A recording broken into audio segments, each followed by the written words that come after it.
Hello, everybody. Welcome to Bill and Amy's Bogus Hangout. I'm going to have my crew here introduce themselves. Doc? Hello, everybody. Doc Sheldon here. Intrinsic Value SEO, Search News Central, Mentors on Tap. Terry? Webmaster T, Terry Van Horn. Yeah, I'm doing some stuff now. I'm not going to talk about it quite yet. Okay, and I'm Bill Slosky of SEO by the Sea and Director of SEO Research at Go Fish Digital. So I've been reading about people canceling conferences and things like that. Is that something that's going to affect the SEO industry? People are concerned about catching a virus?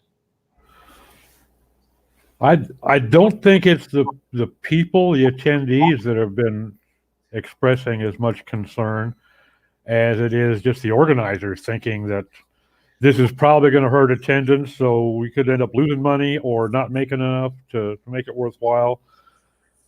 Plus, concern for the people as well. I think it's driven by the organizers, not so much the attendees. What I'm seeing a lot of discussion around those cancellations is most of the people that are commenting seem to be saying, I'm not going to worry about it. It seems to be mostly the folks that think it's a mountain out of a molehill. They're not really that concerned. It's another risk. Well, it's the bottom line is, from my point of view, we don't know anything about it. We don't know if there's going to be an immunity from having it once or not. We don't know how contagious it really is. There's so much bullshit being published on both sides of the coin. And like everything else the last couple of years, everybody seems to want to take sides on everything. And instead of just shut up and listen and let's see what we learn, Yeah, I'm going to SearchLow San Diego at the end of this month. And they sent out an email this morning, said they are taking some steps, but considering there are only going to be about 250 attendees, they're not considering canceling it. They're going to make sure that there are hand sanitizers freely available and just some other things like that. They're telling people no handshakes, fist bump instead. Yeah. Any kind of contact. It doesn't have to be a hand. Even that could do it. Wear gloves. Wear gloves. Everybody come in wearing masks and gloves. Personally, I would be a lot more concerned about going through an airport than I would be about being at the conference, because you don't know, you may be coming in contact at an airport with people from 150 different destinations, whereas at the conference, it's going to be a lot more closed community. Right. So I'm driving half an hour, so I'm not concerned with that. Yeah. I just don't pick up any hitchhikers from China. That kind of stuff always affects tourism. I mean, when they had what was the last one? Started with an S. SMX? No, SARS. SARS. Yeah, when they had SARS, I had back seat for one of my favorite artists and couldn't get back to see him because he wouldn't see anybody because of SARS. Ozzy Osbourne. I'd go back and meet him and couldn't do it. Broke my heart. Oh, that's too bad. But I think that affects travel. And it is a risk if you're at a conference. But, if it's like, how many people, like where the real risk is people coming from Asia. So, the Olympics in Japan, I'd be worried about what's going to happen there if it's not cleared up by before then. Like, would you go as an athlete to go compete where, in the heart of that baloney? Well, actually, Japan, strangely enough, is one of the countries that is having a very low level of cases. it's a mess. We just don't know anything about it yet. So it's just. Yeah, I think It's going to be a mess. I'm afraid that there's so much ignorance and misinformation out there that I think that there's probably going to be a widespread infection in the States. Yeah. But I think that the mortality rate is going to be low, probably remain lower than the regular flu. I thought it was only 2%. It depends on who you listen to, Terry. I mean, I've seen reports of less than 1% and reports of upwards of 12%. And how they look at the numbers and all. The analysis of the mortality rate, since you've got such a long gestation period. It takes supposedly about 14 days to become symptomatic, during which time you're a carrier, you can still transmit it. And then at what point are you really considered past it is still very much up in the air. And then in the States, we're amongst the lowest testing nation with any case. Very, very few tests have been performed. So, you get 100,000 people that have got the flu. You don't know if 2 of them or 20,000 of them have coronavirus because nobody's getting tested for coronavirus, essentially. Mm-hmm.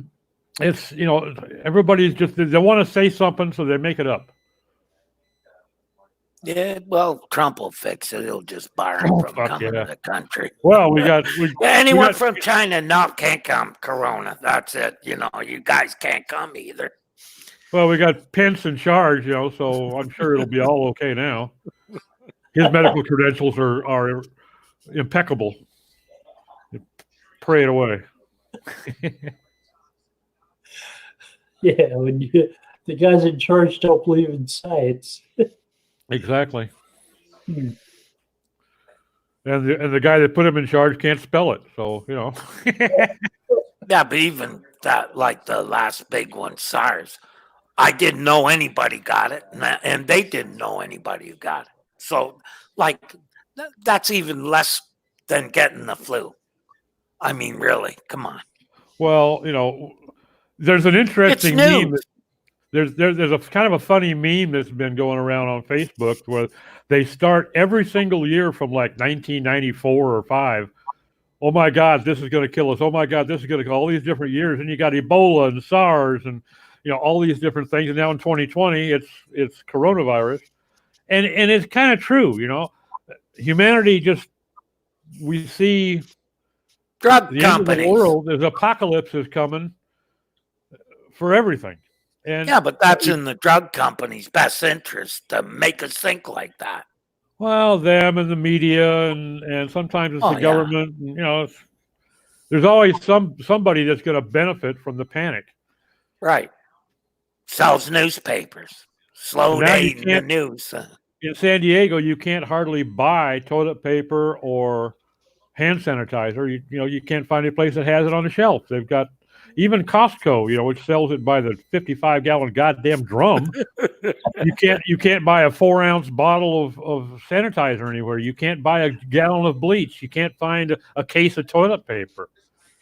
So someplace somebody is sitting on a lot of that shit just in case, At Costco, do they give you a lift truck or instead of a cart?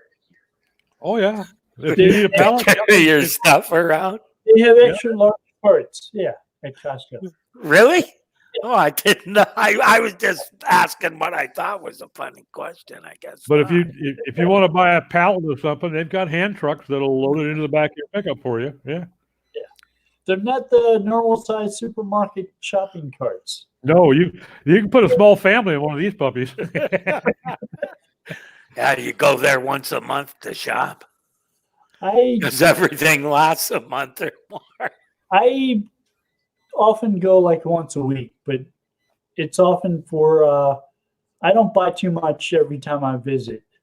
I just because everything is in economy size, they're extra large. Yeah. Or by the case on the pallet.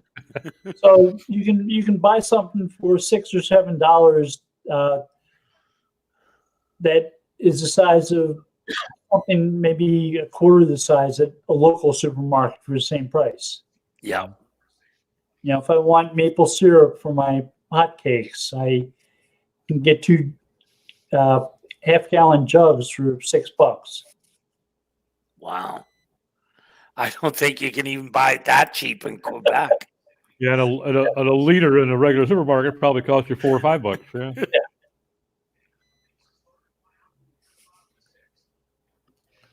So it's worth going there like once a week, twice, 2 times a month. So, I was reading today, Doc, did you see that about the profile cards? Profile cards. Yeah, I it's don't think so. There's sort of like you could, a replacement for Google Plus profiles. yeah. No, I didn't see that. But guess how you sign up for them? You got to use a mobile phone Oh, on the Google search app in order to put your card But it's possible in the that search, it's even possible though that- they already got all that information probably in your Google Plus. yeah. it's possible that's only available in India at this point, though. Yeah, but it'll come here as well, for sure. I mean, they're going to get lots of apps loaded on phones using that strategy, aren't they? Well, I was wonder if that isn't understanding. why they did it. I was very understanding of their desire to stress mobile, and get mobile into their results. Go mobile first, even. But now it's almost gotten to the point where they're almost trying to exclude even looking at users that are on desktops. If you look at what's available to a mobile user as versus what's available to a desktop user, it's really getting biased. They have started moving some stuff that were mobile only to desktop too now. Oh, yeah? Like some of the schema markup really only showed on mobile results, and it's now on desktop too. I haven't seen any of that. I think that's true with events for one. At one point, you do the schema markup for events, and you can only see those on mobile. Yeah, was it recent news that I forget now. Okay, I'll have to go look it up. Sorry about that. That's all right.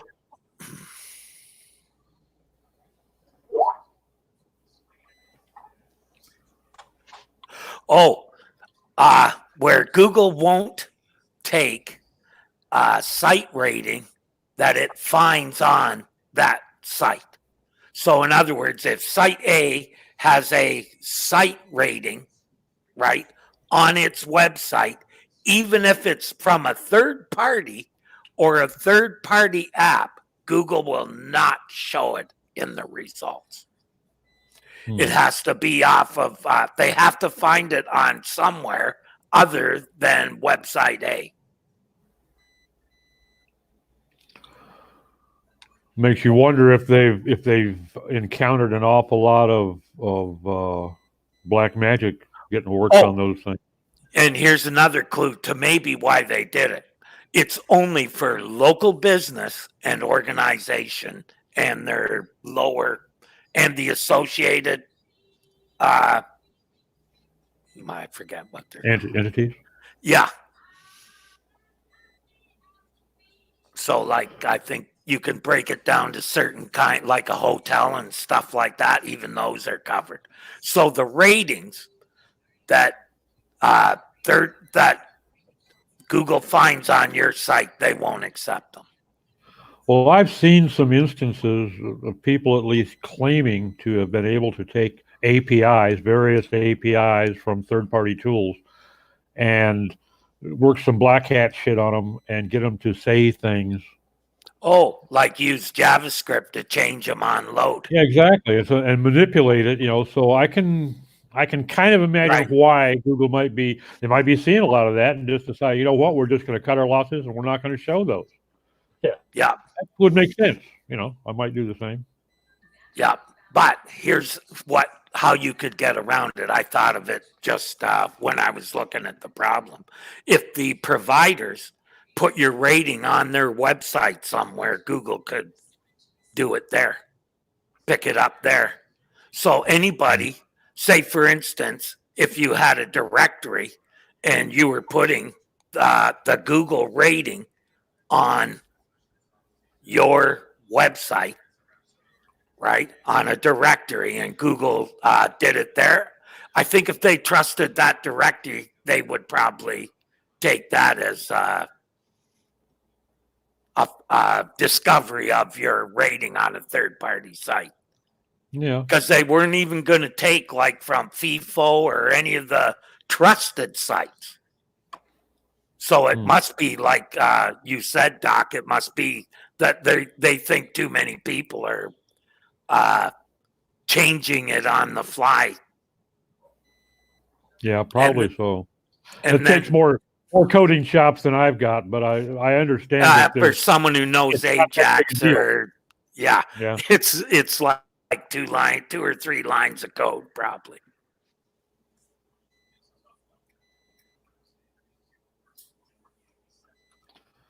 Now, some third-party tools that will show things, it's actually the ones that I've seen were in a frame, and they were actually they won't import accept those either. They won't accept the apps either. Oh, yeah. So, yeah, it means it's pretty well got to be, like I said, a scenario where it's on a third-party site. Standalone someplace, yeah. Yeah, and then probably validated somewhere else. Well, they've probably seen some manipulation. This is their way of getting around it. Or seen that, saw it a few times and said this will become common among SEOs.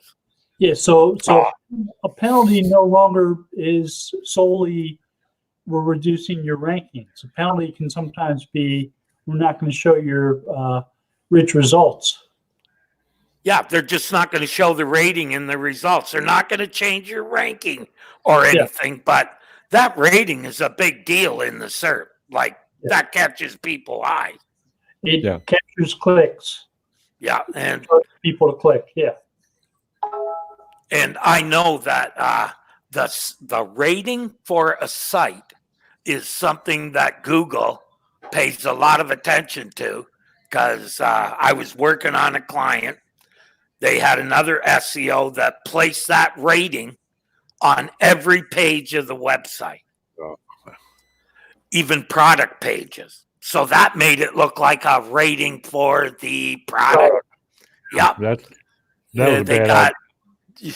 It was a very bad idea, but that's why even though I knew they had that rating, I never implemented that code anywhere on any site, partly because the info that told you where you could use it was so fucking iffy. I said, no way, I'm not going to play that game. Not going to play the word game with Google, because you always lose. Yeah. Yeah, if you can't understand what their instructions are for displaying something, really think twice about displaying it. Gotta wonder if they even want you to do it.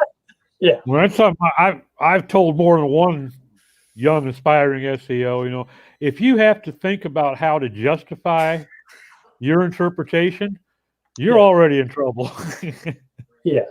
All you have to do is you're on the wrong side of the fence. See, SEOs are so caught up in it works. It works. That they don't really add the second question is for how long? Yeah. Like what maybe said on schema.org isn't necessarily the same thing that's said on the Google developer pages for implementing schema markup. Yep. So make sure you follow the Google developer pages instructions first.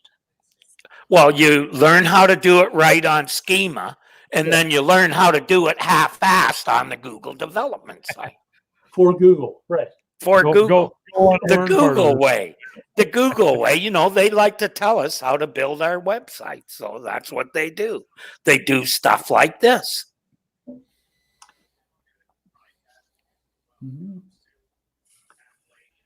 Yeah, it's important to pay attention to the way they want things done. Well, especially on something like schema that you can see it's going to become more and more important. That's why I kind of don't think people really realize how powerful it is. And, and it's the fastest growing piece of SEO today. It updates every month. When you look at it, Bill, basically, if it's not in schema, it's probably not going to work very well on mobile. And what are we now? Mobile first. So that tells you probably, going to be a big deal. Yeah, and they are. I mean, I'm watching the schema.org mailing list, and they're coming out with new versions and providing a first look at them right now. And they are adding new things, new ways to implement things. Yeah. But the thing is, in different industries. Yeah, it's just like links. If Google doesn't know about them, do they really matter? Well, Google actually pays attention to a very small slice of what schema.org lets us do. That they don't put any credence. They don't care about a lot of the schema. But the people who are running schema.org are Google people mostly. There are a couple of people who aren't from Google who are doing stuff at schema.org, but the people in charge of how schema.org runs are from Google. The Dan Brickley, Ramanathan Guha, Oh, it's not a consortium of search engines. It's just Google. There are 4 different search engines that are directly involved: Yandex, Yahoo, Bing, and Google. But it's a, you could call it a consortium. It's not a consortium like the World Wide Web Consortium. Oh, if it works like the World Wide Web, it's not actually a consortium. It's a battle. Yeah. They agreed to not disagree. They agreed to disagree. That's what it is. They agree to disagree. It wasn't intended to be a standards body. It was just a sort of agreement between the search engines. Sort of like XML sitemaps were. Right. But that's how Microsoft decided to just write their own DOM, right? Yeah. But turned out it was better, so they did the right thing. Get everybody up in arms here. Yeah, so the people doing the stuff for schema.org, the people sort of like the head of it, they're pushing stuff forward, are from Google. So they have 2 hats. They have their Google hat and they have their schema hat. Yeah, that's probably like one of their 20% projects, eh? They work on stuff like that. Possible, yeah. Yeah. Some of the people involved are busy working on other things too, like Ramanathan Guha does schema. He also does Google custom search engines.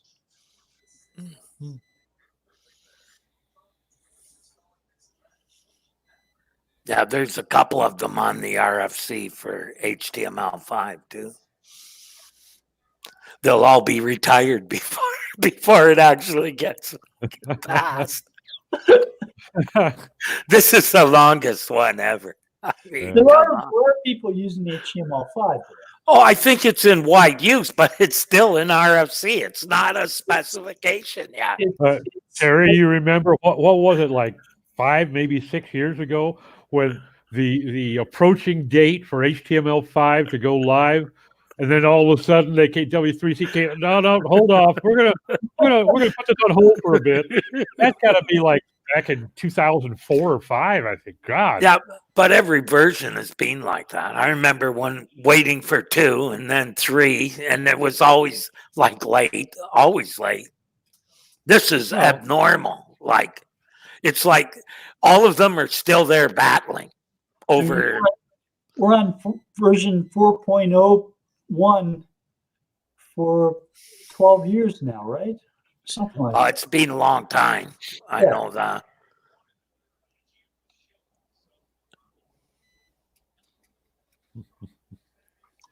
But, there's only 2 browsers and they can't agree how it should be done. It always just makes me laugh. Like, come on. So which browsers would you say are the ones that are active? There are more than 2. But it seems like some of them are sort of letting others do the work for them. Like Microsoft is now using a Chrome-backed browser. Oh, I haven't paid much attention to that stuff for a while. But that's interesting. Yeah. So they've gone to more of an open source model as well now then.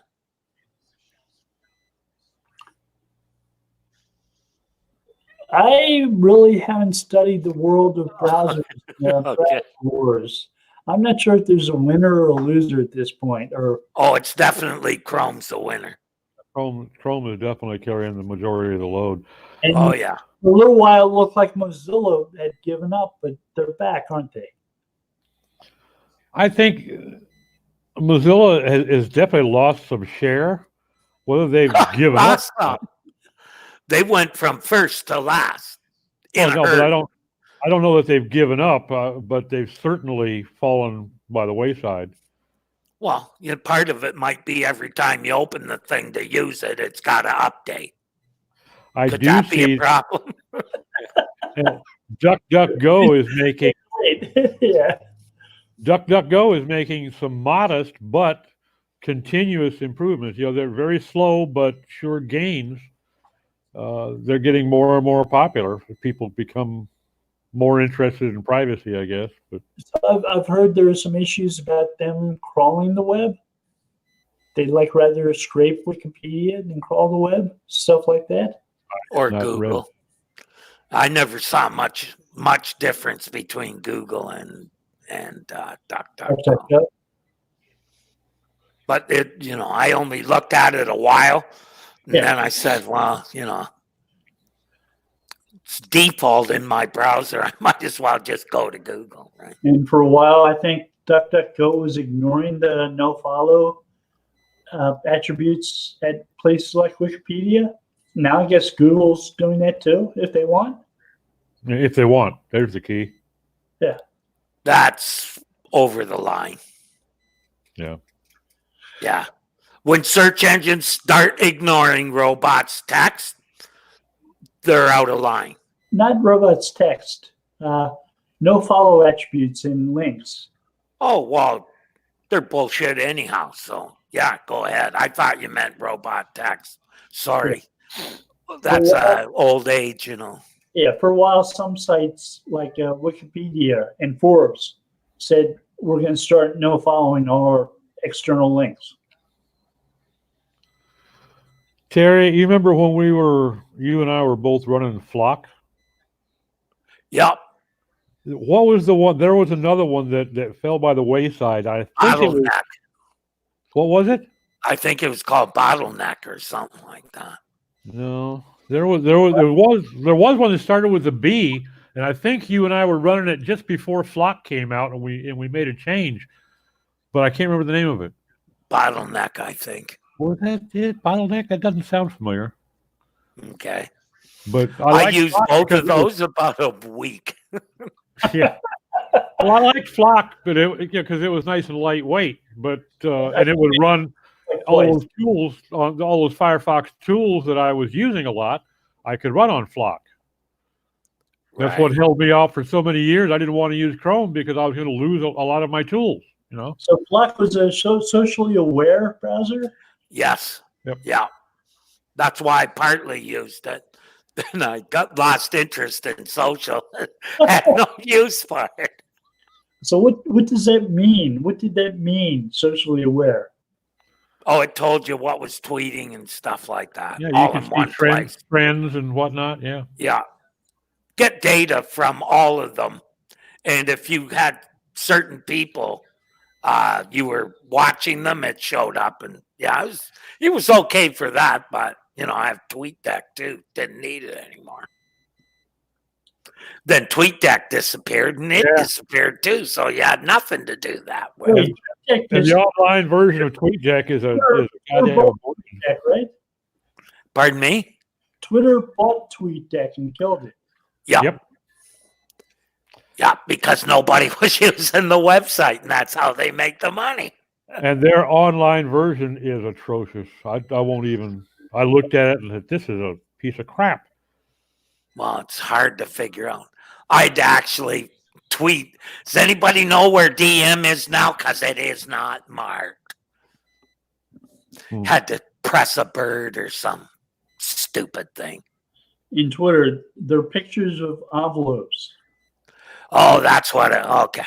But why not put the word message? Or what really pissed me off is when you hovered over it, they couldn't put, hey, DM. Why not? A tooltip. I mean, everybody else does it. Why don't they? So they think it's so intuitive that you just automatically know what it means. Oh, yeah. Yeah, look at me. I do it for a living and I couldn't figure it out. Right. What does that tell you? It's like putting hamburger menus on desktop websites. Yes. Yeah. What are these 3 lines? What's that mean? Yeah. Just don't, don't get me started on the GUI for that Oh, thing. I think that ship sailed, Terry. Oh, yeah. That's why I went to TweetDeck. I never liked it. Thought it was always bad. The only thing that's good about it now is they let you do more than 142 characters, right? Yeah, they do up to 280. Yeah, I haven't run out of characters yet, so it's been a lot more easier to use. And you can put more mentions, more people you're sending things to. Yeah. And I use it for its real purpose now. I only go to Twitter when I have a complaint about something. So if I'm pissed off about something, like the profile card, I did a tweet about it this morning. Basically, saying, sounds like they're trying the old trip again, So if you're non-pissed off, you're always on Twitter? No, if I don't read anything that pisses me off, I got no reason to use Twitter. I think it's only for trolling and that kind of stuff. That's my personal opinion. I get pissed off a lot, and I still manage to stay away from Twitter. Yeah. Well, at least when I'm doing it in the right place. There you go.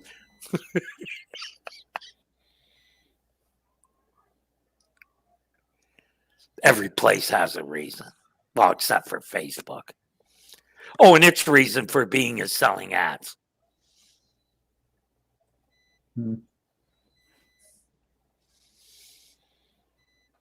On everybody else's content.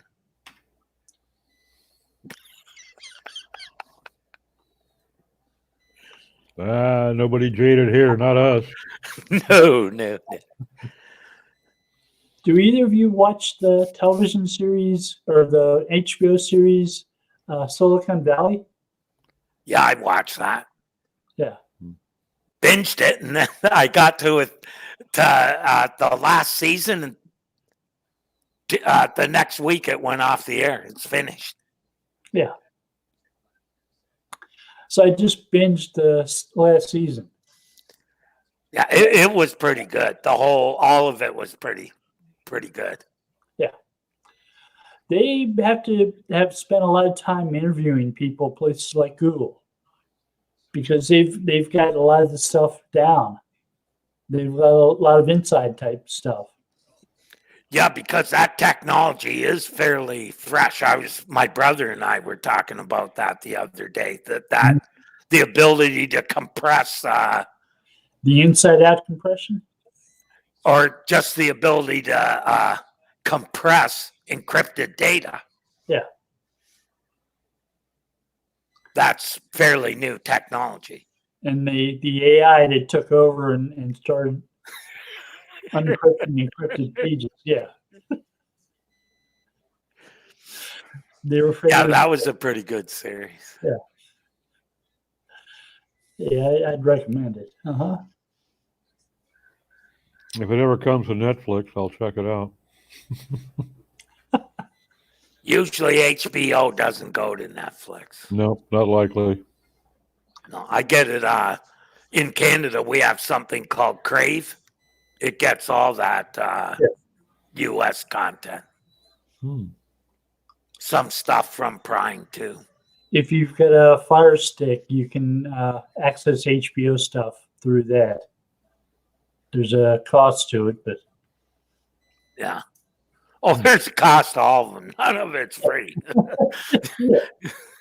But it's pretty close to where you could now disconnect your cable and you wouldn't miss any TV at all. I'm really close to that point. I haven't done that yet, but I'm about a phone call away. Yeah. It's going to happen real soon. If I could get the sports and it wasn't going to cost me $100 a year, Yeah. definitely. I signed up for baseball with the team that I like the most, and that's I get a discount for having joined a nonprofit associated with it of half off. So it's costing $60 to watch all the baseball games for the team I want to watch for a season. Oh, yeah? Yeah. Not bad. Which isn't As long as bad. they aren't being blacked out. Yeah. So I access the games on an app, and I use Chromecast to put it on my TV. Cool. And it's including the spring training games. Yeah. I've been watching the Blue Jay. They get a few, but it's always either the Yankees or the other team's broadcasters. Half the time they don't even name the players, and they're guys you've never seen before. Yeah, in the spring training games, they only put the uniform numbers on one side. So often they don't know who the guys are, and they can't look them up. Right.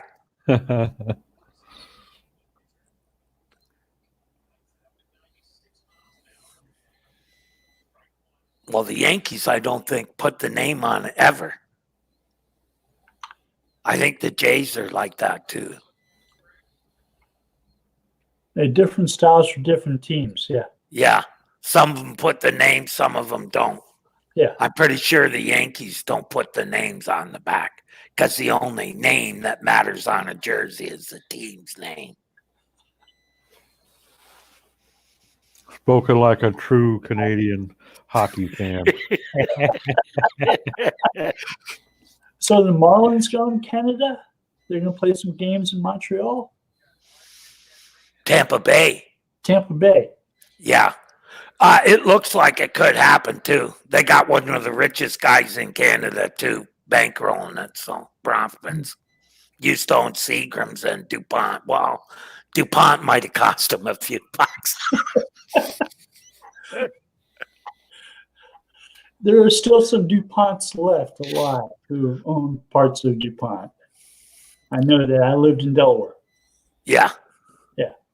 That's some old money there. Yeah, but that would be cool because the games that are Montreal's really cold this time of year, eh?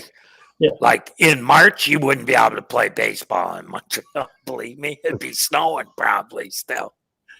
So you play games in Florida until it gets warmer. From the start till probably April or May, they're saying. That's when it starts to get nice here. And then in September, they would go back to, which Florida. means if there was playoff games, they'd be in Tampa Bay.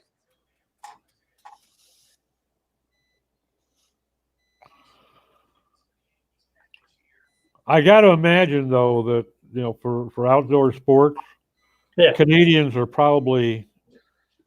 you're probably going to see an awful lot less drop off in crowd because of inclement weather than you would anywhere in the States. Oh yeah, we're nuts. Yeah, because you guys just don't give a shit. Get used to it, man. Yeah, we just don't care. It's snowing, so what? Yeah. Get used to it. In fact, sometimes that makes it more fun. Yeah. But the first Blue Jays game, there's actually snow on the field. They show guys with the catcher's knee pads on their feet with bats skiing. Yeah, that was the first game in Toronto. So the major league games aren't as fun as the minor league games in baseball anyway. Nah, probably not. I went to the minor league games in just outside of Baltimore. Oh, yeah. At Cal Ripken Stadium, and they had an all-you-can-eat crab section, blue crabs. Yeah, really probably. Nice. Yeah. Cheap and really good. Yeah. Yeah. Yeah. Well, it's kind of like football. I mean, I love NFL, but boy, if you like watching some hard hits, a college ball game is always going to top the NFL because those guys, if you're making $14 million a season, you don't want to jeopardize that with getting too rambunctious on the line. But if you're just trying to impress that little blonde in your home ec class, you get pretty damn aggressive. Boy, some of those guys on the college teams, they hit like a Mack truck. And when you're 22 years old, you can absorb a lot more a lot more punishment than when you're 40. I never understood that. Football's the only sport where you can get injured and they don't have to pay you. Yeah. That's like, wow. And you have to pay your own doctor's bills on top of that. It is kind of screwy. What does that say about the owners? The owners are making so much bank, they don't care what you think of them. Yeah.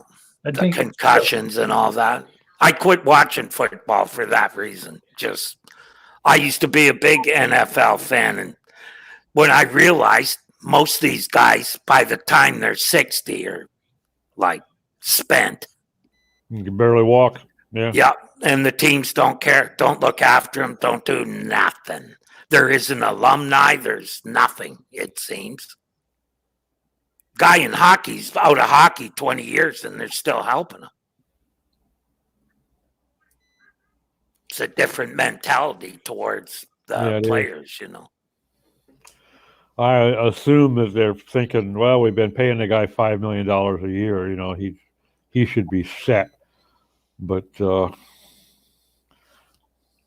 is kind of screwed up. To me, it doesn't make sense. Why a guy would sign a contract like that. But you're seeing some of the best players make, 20, 30 million after 3 years and say, you know what, I don't need to play anymore. So I value my health more than I do any more money. So I'm quitting. And they're losing good players because of it. Yeah. And those players are burning through money in retirement. Oh, well. Somebody they get the first year on the Buccaneers, so they go out and buy a $12 million home. That's just, I'm sorry. I don't feel sorry for you if you're broke 3 years down the road because you're stupid. Yeah, but look where most of them come from, Doc. They don't know any better. They haven't learned that. They haven't learned how to look after their money. Nobody showed them. Mm. And they come from poverty. So, it's no wonder. That's just my opinion. I don't know that the majority of them really come from poverty. I mean, I think the majority of them are probably coming from college ball. So they at least had the ability to get a student loan, maybe help from daddy. I don't think it's, they didn't all come out of the ghetto. Oh, I'm not saying that, but a lot of them do. Some of them do, certainly, yeah. But I think I don't know. It is, you're right though. It is a damn shame when you take somebody and you let him beat himself up for 3 or 4 years, and then you toss him aside like an old empty sack. Wow. I've had 3 concussions, right? And I see already my memory is shot. That's why I slowed down working, because right in the middle of what I'm trying to do, I forget. I know the code, but I can't remember it. I'm looking at it and can't remember. I have to go and look it up. Of course, I find it really quickly because I know what I'm looking for, but got to think a lot more than I used to have to. That just comes with old age. Yep. Well, dementia's in our hereditary, you could say, that my mother's in a hospital for.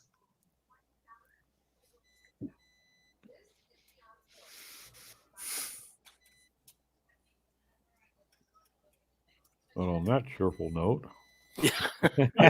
Sorry about that, guys. Meanwhile, back at the coronavirus roundup. Yeah, this hasn't been a good day for us. Slow in search, anyhow. It is going to be, I think it's going to be interesting to watch the side effects of this coronavirus thing in terms of what it does to marketing, what it does to conferences, what is it going to do to our target clients? How many of our clients are running brick and mortar operations, and how much of an impact are they going to feel? For instance, if you work with a lot of restaurants, you're probably going to feel your clients are going to have some impact. A lot You're of working with a takeout. lot of lawyers, guys like Casey Marquis, he may take a hit.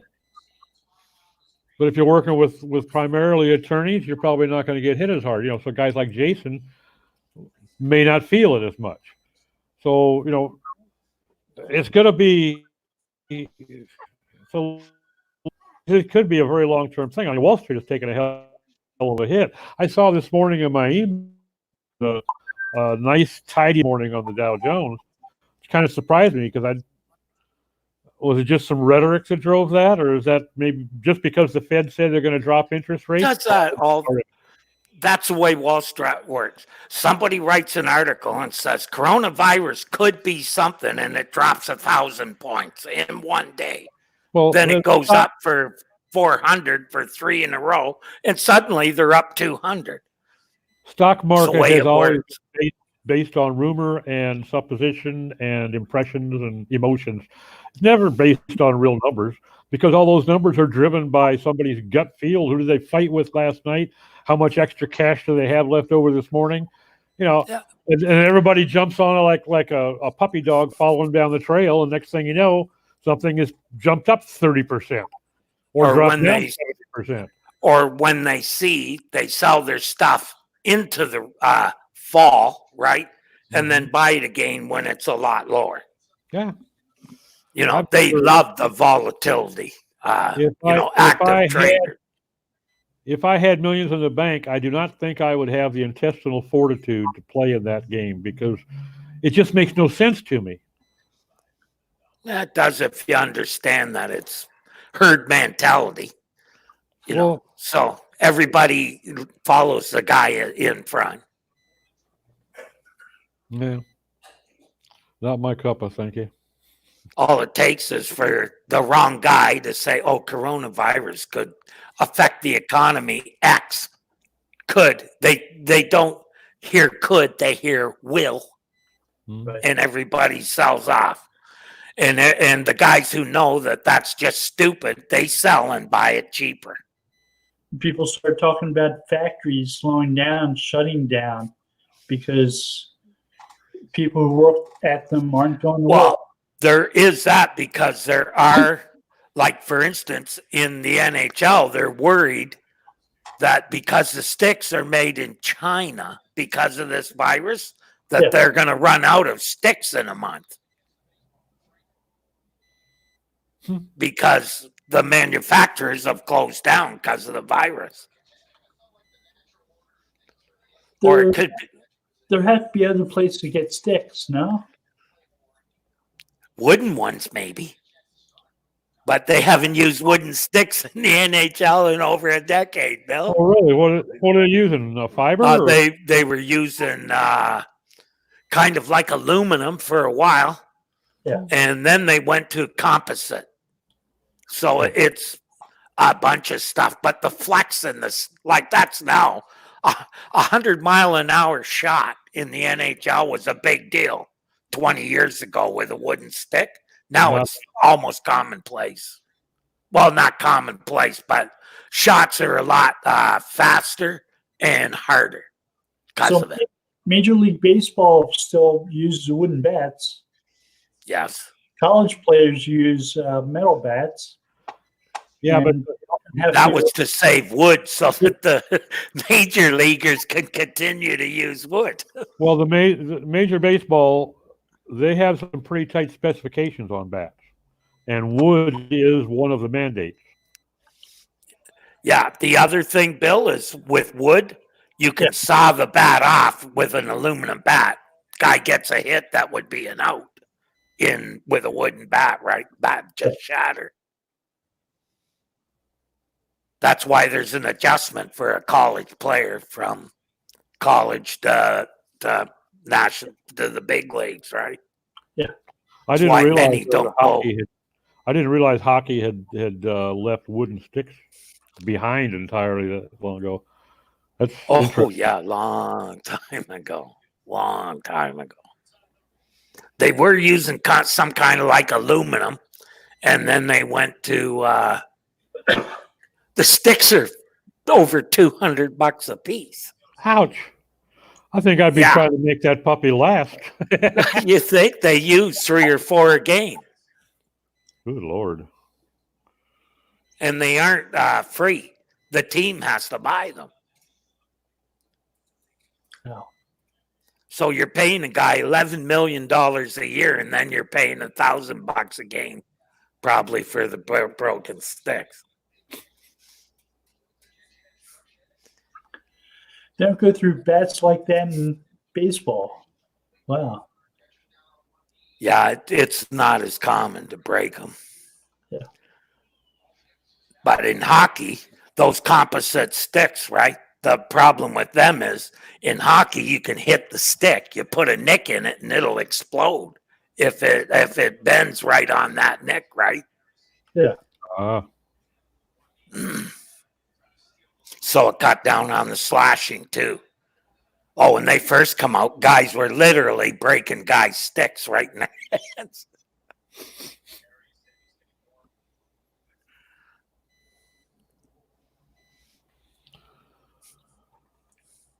You know, I think we're probably going to see if this thing does turn any sort of a real pandemic. We're probably going to see a lot of financial impact across a lot of different markets as raw materials stop being available, as labor force stops being available, as market stops being available. You know, it's going to be widespread if they don't find a way to clamp it pretty soon. Lots of rare earth minerals that are in computers are only available in China. Yep.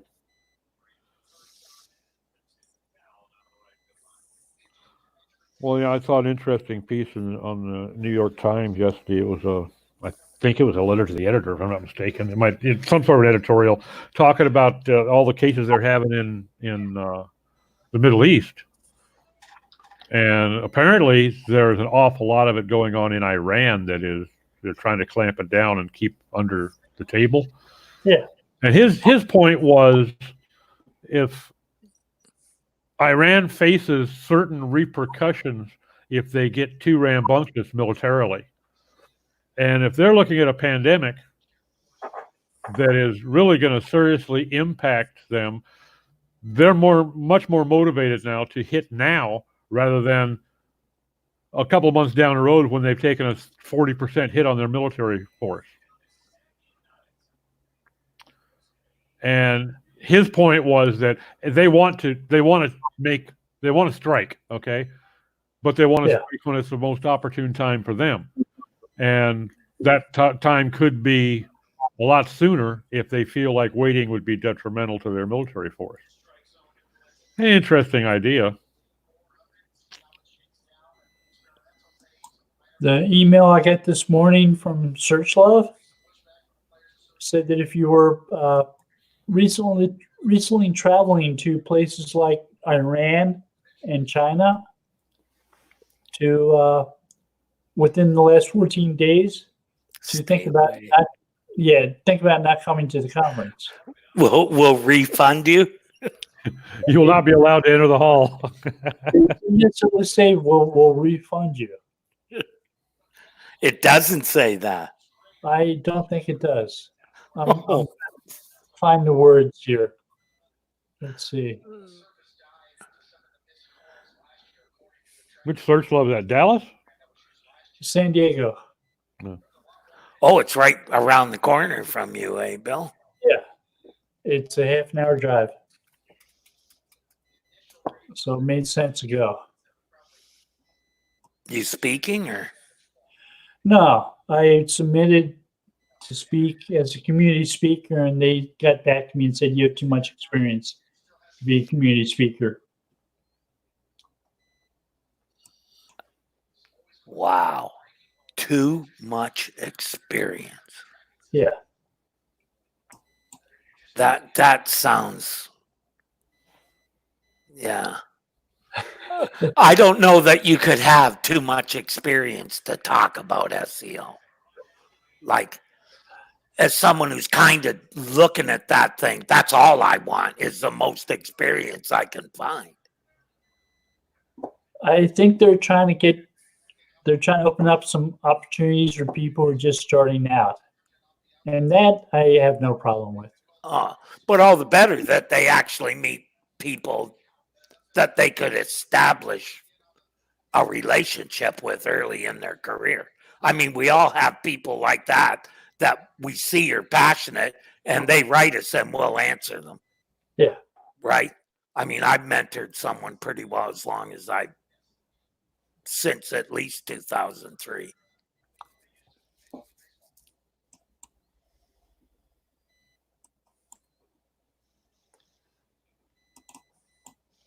So you're just going to show up and show them all up, hey, Bill?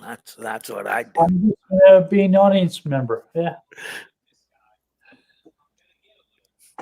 Maybe I'll ask some questions. I don't know. Yeah, I usually just sit there making odd remarks about the speaker to myself.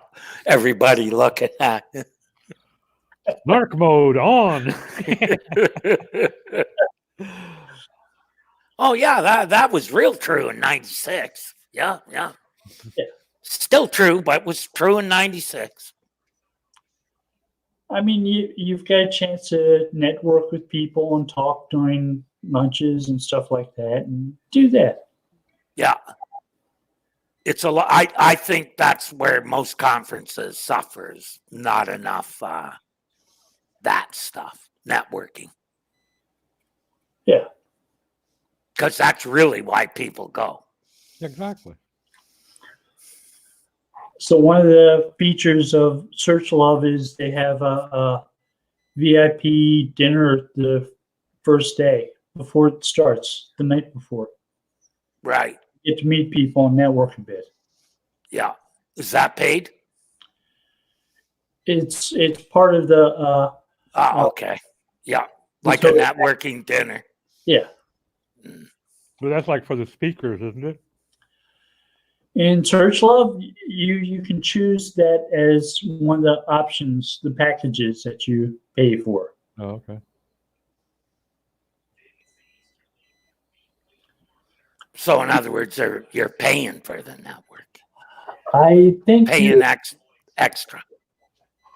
I think you have to be a attendee of the conference to be at that dinner. Well, that dinner would probably still be cheaper than my bar tab if I did the old-fashioned networking.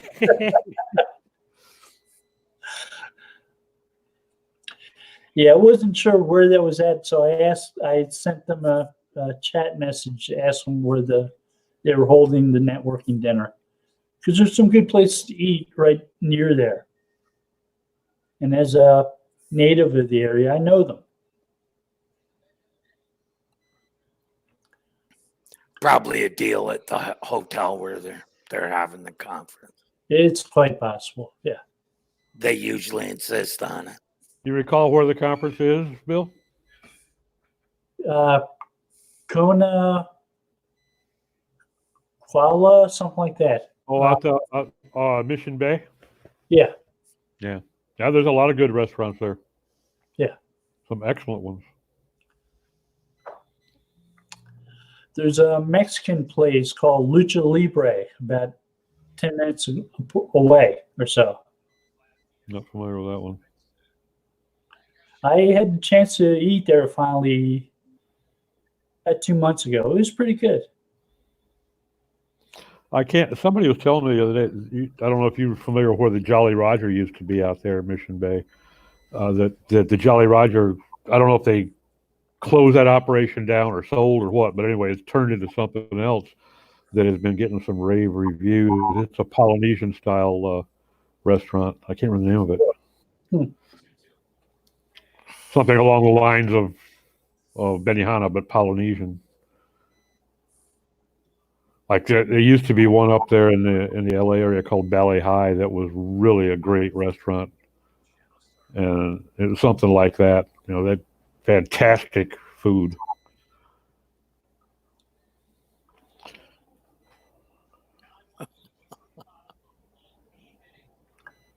Well, that was a fast hour. Yeah. I think that's it for us today. Thank you all for joining us. Take care. Have a good week. Everybody have a good one. See you now.